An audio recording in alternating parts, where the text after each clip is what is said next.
5 жыл отработка болсо, пусть анда контракты жок кылсын, баардыгы бюджет болсун, анан отработка кылып берсин. Менин оюмча негизи студенттер кереги деле жок 5 жыл отработканы.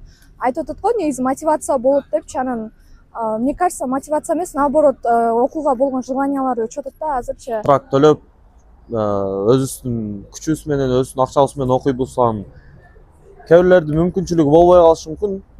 Эми ар кимдин условиясы ар кандай да. Ошон үчүн мен каршымын. Не только контрактниктерге, и бюджетниктерге деле.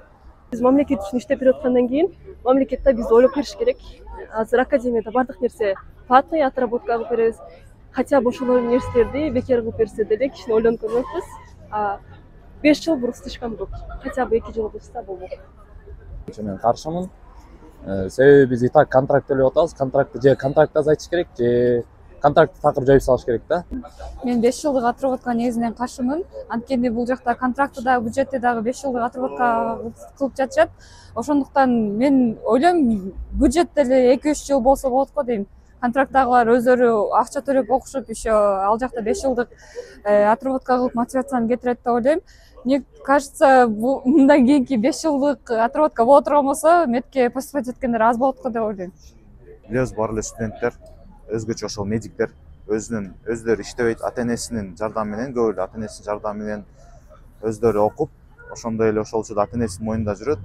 Жок дегенде минималдуу түрдө 8 жыл, 10 жыл бою жок дегенде ата-энесинин мындайча айтканда жардамы менен окуйт. Анан ошол учурда дагы бүткөндөн кийин дагы 5 жыл мамлекеттик иштеп берүү деген бул дагы мен ойлойм өтө сыйдын жоктугу деп эсептейм бул жерден албетте.